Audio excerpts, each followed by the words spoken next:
On behalf of Miss Campbell, we would like to invite you to her celebratory event with Dolce & Gabbana tomorrow evening in Paris, from 8:30 p.m. till 10 p.m. at the store at 54 Avenue Montaigne, Paris.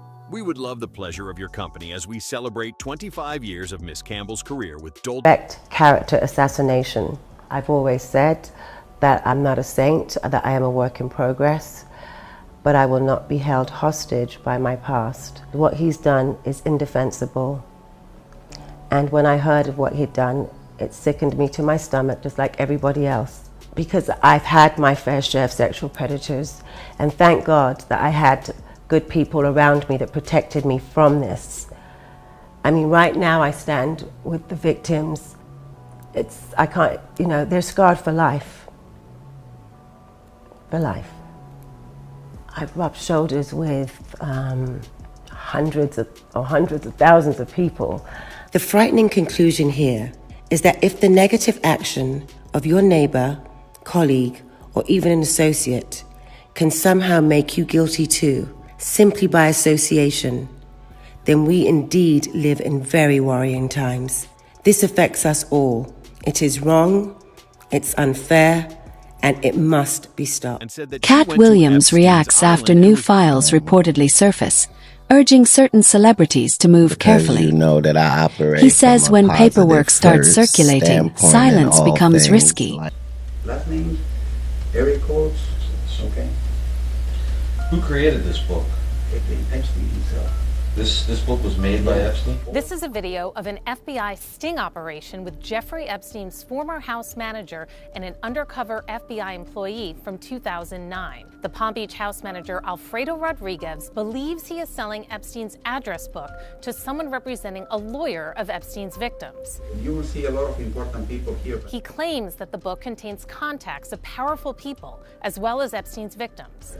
So those are mostly underage girls, those numbers? They were very young. A source familiar with the case confirmed the video shows the sting operation, which court documents show happened 2 years after the FBI demanded that Rodriguez turn over any Epstein documents. Instead, court documents say he kept the address book and tried to sell it for $50,000. In the occasionally redacted 45-minute video of the meeting, Rodriguez implicates Ghislaine Maxwell, Epstein's close associate, who is now serving a 20-year sentence for sex trafficking of minors.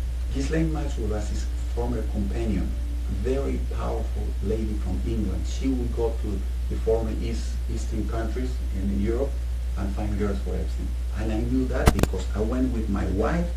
Rodriguez also claims that Maxwell kept a computer database of girls, something he said he saw briefly once. What kind of pictures?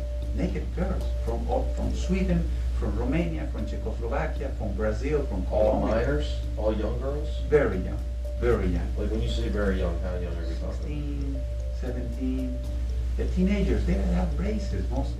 Rodriguez provided no evidence to support the existence of the database. The video, released as part of the recent trove of Epstein documents, abruptly ends after the agent hands Rodriguez a bag of cash and... After the alleged leak, Katt questions how deep the connections go. He states that documented evidence always carries more weight than public denials. That we got now is Epstein Island Chris Tucker. Michael Jackson's best friend. Michael Jackson called him Christmas. You ever met a man that gave you a little nickname like that? No. Me neither. Katt warns that once records enter public discussion, narratives shift fast. He stresses that reputation management becomes nearly impossible when facts are under review. Nancy and I went to the Department of Justice to read the unredacted Epstein files, and we learned that 70 to 80% of the files are still redacted. There were 6 wealthy, powerful men that the DOJ hid for no apparent reason. And now they have revealed the identity of these 6 powerful men. These men are Salvatore Navora, Zorab Mikoladze, Leopig Leonor, Nicola Caputa, Sultan Ahmed bin Sulayem, CEO of Dubai Ports World, and billionaire businessman Leslie Wexner, who was labeled as a co-conspirator by the FBI. But the story gets worse. Donald Trump's FBI scrubbed these files in March. That means the survivor's statement to the FBI, naming rich and powerful men who went to Epstein's island, who went to his ranch, who went to his home and raped and abused underage girls or saw underage girls being paraded, they're all hidden. They're all redacted. Who are they protecting? Why are they protecting these rich and powerful men, people I call part of the Epstein class? Why are we in a country where there is no elite accountability? The comedian says the industry is entering a new era of exposure. According to him, leaked files can trigger serious public accountability. Posing with a woman whose face has been redacted was in the file. Katt Williams suggests that if evidence truly exists, distancing may not be enough. He claims transparency is the only safe path forward.